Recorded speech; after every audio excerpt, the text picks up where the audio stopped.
Bonjour, bon matin. J'espère que vous vous portez bien. Euh, Spirituellement, physiquement et mentalement. Je sympathise avec ceux qui souffrent en ce moment, souffrent de solitude, souffrent physiquement aussi. C'est terrible de souffrir physiquement, moralement et spirituellement aussi. C'est, je présume que c'est très, très difficile.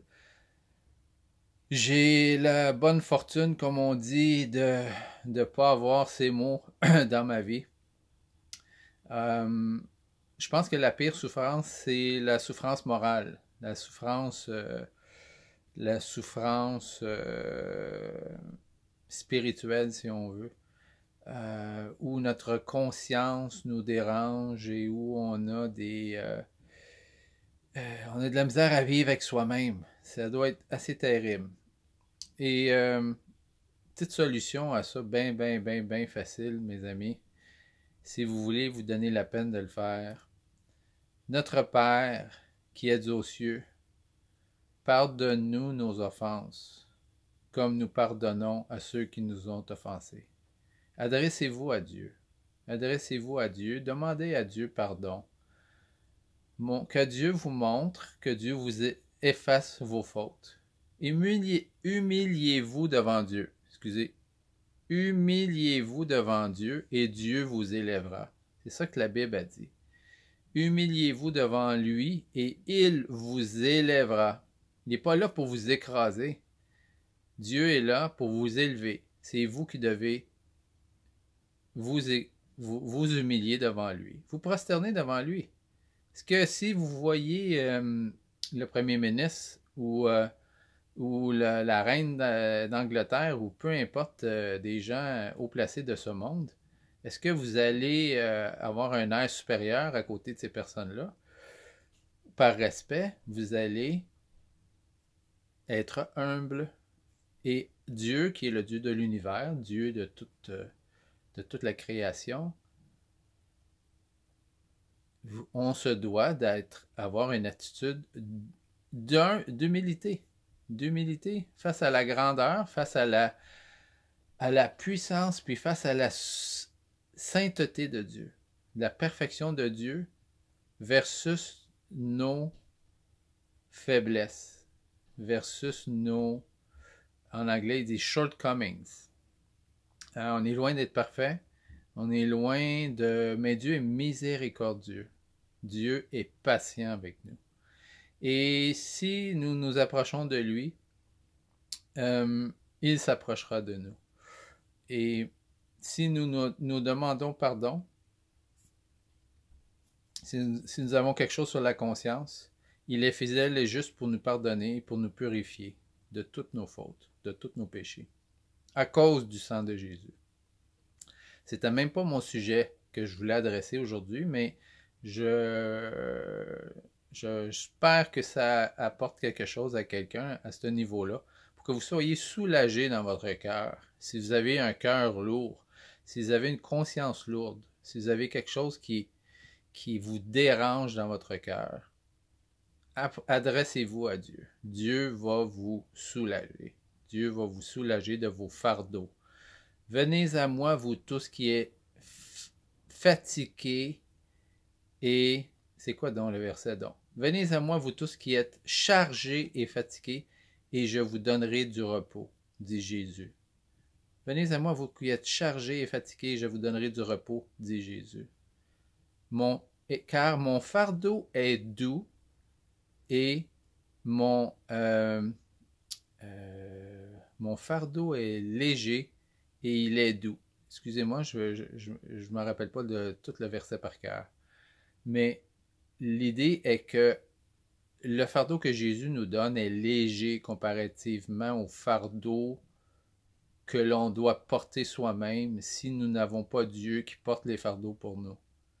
Dieu porte les fardeaux pour nous si nous nous confions à lui. C'est ça qui est la beauté, c'est ça qui est la beauté de la chose. Alors, ce que je voulais adresser aujourd'hui, combien de minutes déjà que je... Ça, c'est mon intro. Je veux pas trop faire ça long. Ce que je voulais faire, c'est te poser la question, une question que les gens se posent aujourd'hui beaucoup. Et quelle est la source de quelle est une source crédible d'information? Où trouver une source crédible d'information? Vous savez, on nous dit que telle et telle source, telle et telle personne est crédible. Les gens sont très... comment est-ce que je dirais? Moi, j'étais dans le domaine de la vente avant. Et c'est certain que l'habillement y jouait un très, très grand rôle. Il y a même un livre qui était écrit, ça s'appelle Dress for Success. T'sais? Et des motivateurs aussi nous disaient ça, que la présentation, la façon que tu te présentes, la façon que tu es perçu par le client, c'est à 80% de la vente. Juste à se présenter comme il faut quelque part, et 80% de ta vente était déjà faite. Alors, vous savez, les politiciens puis les influenceurs de notre société savent ces choses-là. Et c'est pour ça que vous allez rarement voir des politiciens décoiffés comme moi, parce que ce sont des gens qui sont très axés sur l'image. Vous voyez, quand vous écoutez Radio-Canada et tout ça, c'est des décors professionnels, c'est élaboré. Les gens sont en chemise, en veston, en cravate, en chemise, cravate. Et les dames sont habillées avec des tailleurs, des couturiers. Ils sont maquillés pendant une demi-heure avant d'aller sur la télé. Et tout ça, c'est de l'image. Vous voyez? C'est de l'image. Les politiciens se présentent dans leur campagne. Ça peut être le pire bandit qu'il n'y a pas, mais il est bien coiffé. Il a une apparence. Et les gens regardent ça puis disent, ah, moi je voterais pour une personne comme ça. Vous voteriez pour une personne comme ça basée sur quoi? Simplement sur son image, simplement sur son apparence. Et par contre, vous pourriez grandement vous tromper en vous fiant à l'apparence. Vous avez entendu parler de l'expression « on ne juge pas un livre par son couvert ». Il faut lire le contenu. Il faut regarder le message au lieu de regarder le messager. Vous voyez? Beaucoup trop de gens regardent le messager. Ils jugent le messager avant même d'avoir entendu le message. Vous savez, Jésus, dans une des prophéties, dans Ésaïe 53, ça dit, il parle à propos du Messie à venir, 700 au-dessus de 700 ans avant la venue de Jésus sur terre, donc en l'an 3000 à peu près. Là. Et une des prophéties, ça dit que il n'avait rien pour nous plaire. Il n'avait pas une apparence pour nous séduire en tant que tel. Vous voyez? Il n'avait pas une apparence. Jésus était substance. Jésus n'était pas apparence. Jésus est venu avec la puissance de Dieu, avec de la substance, avec des paroles puissantes.